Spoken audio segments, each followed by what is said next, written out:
nosotros además iniciamos un proceso de saneamiento del balance del Banco Central. Nuestro objetivo era alcanzar el déficit cero en el año 2024 y la verdad es que estábamos perfectamente y absolutamente convencidos de llevar adelante un ajuste fiscal, el cual obviamente tiene mucho de motosierra y tiene mucho de licuadora. Digamos, si lo queríamos hacer rápido, había que usar las dos cosas. Y hay mucho de licuadora, y hay mucho también, y mucho más en realidad, de motosierra, porque eliminamos la obra pública de cuajo, algo de lo cual estoy profundamente orgulloso, siendo que la obra pública es una gran fuente de corrupción, de robo, a la cual me imagino que toda la gente de bien debería oponerse. Por otro lado, eliminamos también de cuajo las transferencias discrecionales a las provincias. También echamos 50.000 empleados públicos. No solo eso, sino que además se dieron de baja contratos y fíjense que ahora están cayendo más contratos y van a caer 70.000 contratos. Además, eliminamos 200.000 programas sociales entregados de manera irregular. Y en ningún momento descuidamos la política social, porque en el medio duplicamos la AUH,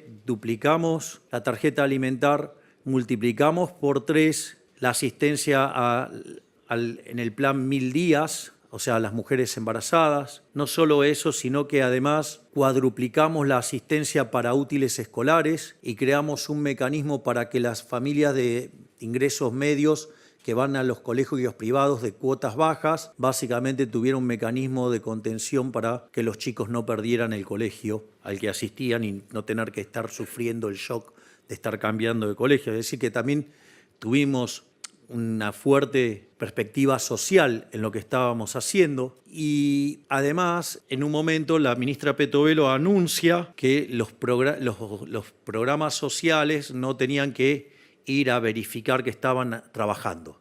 Es decir, en general se dan los programas sociales y se les requería que dieran una contraprestación de trabajo y obviamente, digamos, nadie contó cómo era toda esa situación y entonces nosotros, sabiendo lo duro que iban a ser los primeros meses mientras que el ajuste tomaba lugar, porque aparte cuando ustedes generan un aumento del ahorro y no tienen contrapartida de inversión, eso genera caída de la actividad y eso hace caer el empleo o hace caer los salarios reales y eso, digamos, podía derivar en una tensión social que queríamos amortiguar. Y en ese sentido es muy interesante porque la ministra Petovelo le saca la necesidad de que tengan que verificar que habían trabajado. Obviamente, la gran cantidad de simios que miran la política argentina, donde algunos obviamente responden a que están muy enojados porque no tienen pauta, pero digamos esos simios criticaron fuertemente a la ministra Petovelo por esto. Y lo que no se dieron cuenta es que era una forma de terminar con los intermediarios,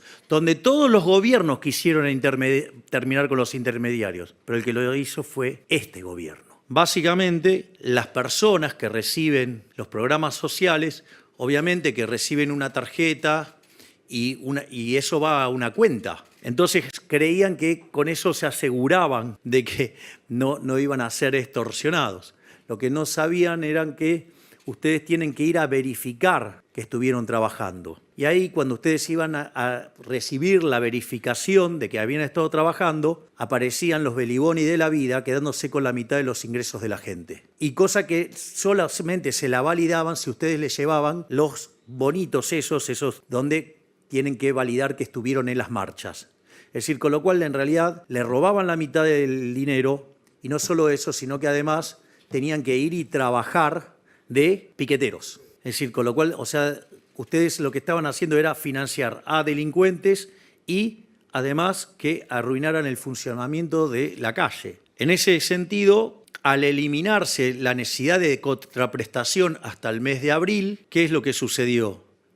Esos delincuentes no les podían quitar a la gente el dinero que recibían por el programa social. Por lo tanto, eso implicó, sin gastar un peso más, duplicar la asistencia. Y al mismo tiempo pusimos una línea para que denunciaran los aprietes y las extorsiones de estos delincuentes y hemos recibido cerca de 300.000 denuncias y hoy hay 18.000 casos en la justicia. Es decir, van a pagar por haber apretado a la gente para que vaya a las marchas. Y es más, Berigoni nos amenazó con que iba a juntar en la plaza 50.000 personas, con lo cual evidentemente tenía pensado llevar 100.000. Nosotros desde la Nación aportamos 12.000 efectivos, no recuerdo cuál es el número que aportó la ciudad, pero fue tremendo porque había más efectivos policiales que gente, porque solamente fueron 3.000. Con lo cual fue un éxito rotundo que en ese momento se coordinó entre la ministro Bullrich, Petovelo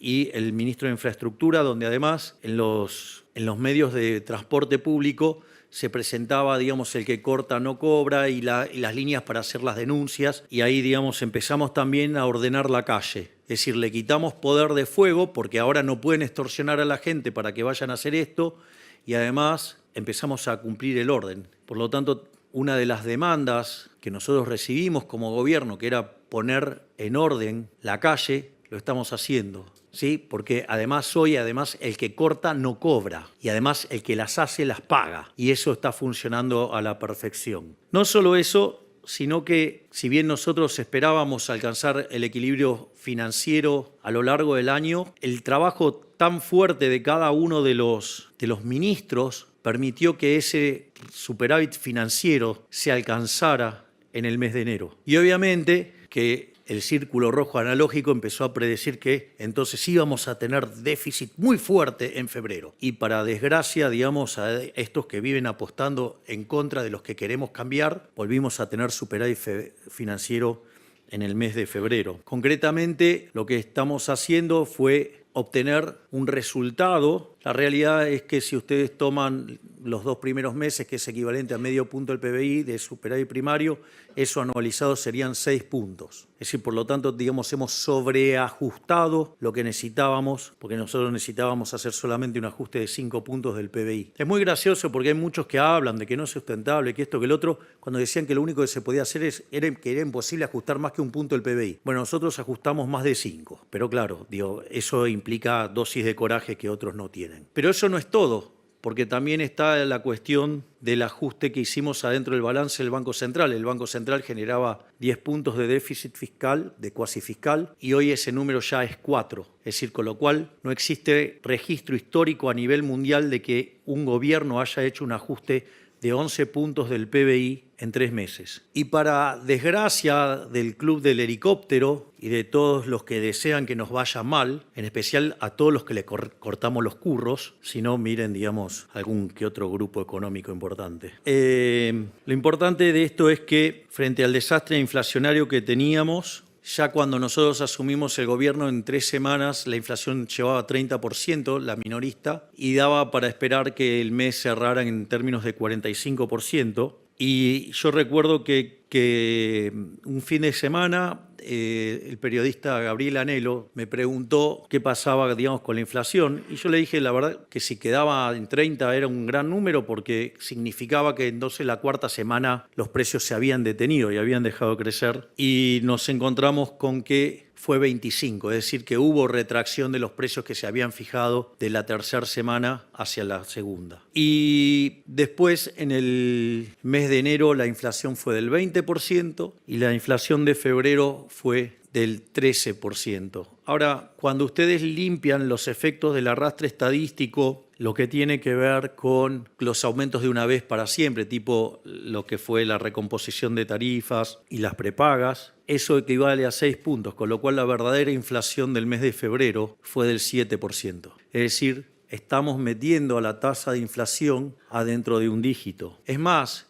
aun cuando dejaran todos estos elementos dentro del índice, pero se pudiera capturar de alguna manera el tema de las promociones, el efecto del 2x1, el 3x2 y todas esas cosas. Hay una suerte de estimación de cuánto eso pesa, pero no se puede documentar. Y eso implicaría que si ese efecto se tiene en cuenta, a pesar de los anteriores, también estaríamos adentro de un dígito. Es más, en la 3ª semana de marzo se frenó la suba de precios. Es decir, que estamos caminando por el lado correcto en materia de política antiinflacionaria. De hecho, algunas de las críticas que nos hacen, la verdad que son bastante particulares, porque, por ejemplo, si ustedes miran la evolución de la tasa de inflación, la caída a la que está ocurriendo, la velocidad de la caída es más fuerte que la que se dio durante la convertibilidad. Cuando ustedes miran los efectos de la estabilización de la convertibilidad, hoy los precios caen mucho más rápido, o sea, la tasa de inflación cae mucho más rápido. Eso también tiene un sentido. Lo que sucede es que cuando se hizo la convertibilidad, la cantidad de dinero era endógena, es decir, cuando ustedes tenían aumento de la demanda de dinero, la forma de convalidarlo era ustedes traían los dólares, se los vendían al Banco Central y eso implicaba una expansión de la cantidad de dinero. Y eso permitía que el reacomodamiento de precios relativos se dieran con precios al alza. ¿Qué pasa? Como nosotros, fíjense que desde que asumimos prácticamente la base monetaria no ha variado. Y eso que compramos 11.500 millones de dólares en el mercado. No solo eso, sino que además tuvimos la expansión de la cantidad de dinero por los puts, digamos que el Banco Central de la gestión anterior utilizó para tratar de controlar el tipo de cambio, y además tuvimos expansión por los pasivos remunerados, pero la contracción por BOPREAL y por el fisco han sido tan grandes que la base monetaria no varió muy poquito. Entonces seguimos teniendo la misma base monetaria de 10 billones, pero ahora del lado del activo tenemos 11.500 millones de dólares de reservas más. Por lo tanto, digamos, estamos llevando adelante un proceso muy fuerte de saneamiento del balance del Banco Central y que pronto vamos a estar con reservas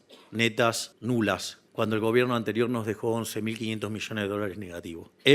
No solo, digamos, estamos logrando eso, sino que además, entonces, cuando se recompone la demanda de dinero, como la cantidad de nominal de dinero está fija, eso implica que para recomponer las tenencias monetarias ustedes tienen que salir de bienes. Por lo tanto, la desaceleración del crecimiento de los precios es mucho más violento que en el esquema convertible, porque en el esquema convertible la cantidad de dinero se expandía acorde a la demanda de dinero y no generaba conflicto con el mercado de bienes. Y esto es lo que hace que la tasa de inflación caiga mucho más rápido. Me resulta además también muy graciosos aquellos que piden cambiar el ritmo de la tasa de evaluación, lo cual es ridículo, porque hoy, digamos, el tipo de cambio libre no muestra brecha, porque si yo tomo el tipo de cambio del Banco Central de referencia y lo multiplico por 1.175, que es el impuesto país, yo estaría en torno a los 1.060, con lo cual, digamos, no tengo brecha, tengo brecha negativa. Es decir, por lo tanto, digo, si el mercado no lo pone en otro lugar, ¿por qué yo lo voy a modificar arbitrariamente? ¿En función de qué? De una cuenta hecha por economistas brutos, digo, porque hacen la cuenta esa del tipo de cambio real. Y la pregunta es, ¿o acaso nunca vieron que durante los periodos de crisis el tipo de cambio real es muy alto y en los periodos de bonanzas es muy bajo? ¿O acaso no vieron la tendencia? ¿O acaso las condiciones de oferta y demanda de todos los bienes de la economía argentina y de todo el mundo no han cambiado? Es decir, ¿cómo pueden pretender ser tan arrogantes de determinar cuál es el precio de algo? Si aparte además, digo, hacen ¿el promedio de qué cosa? Si con el desvío estándar que tienen, eso promedio es una burrada hacer eso. Tengo un artículo sobre eso que dice tipo de cambio real cuando los economistas son parte del problema. Digo, y además implica un problema de una fatal arrogancia o grosera, porque además implicaría, digamos, conocer las preferencias, la tecnología y las dotaciones ya no solo de nuestra economía, sino que además la del resto del mundo. O sea, parece bastante patético, digamos, creer que pueden tener toda esa información para tomar todas esas decisiones. Entonces hablan del tipo de cambio real y del cuál es el equilibrio, como si pudieran saber qué es eso. Entonces, bueno, ¿qué se puede pretender de un burro más que una patada?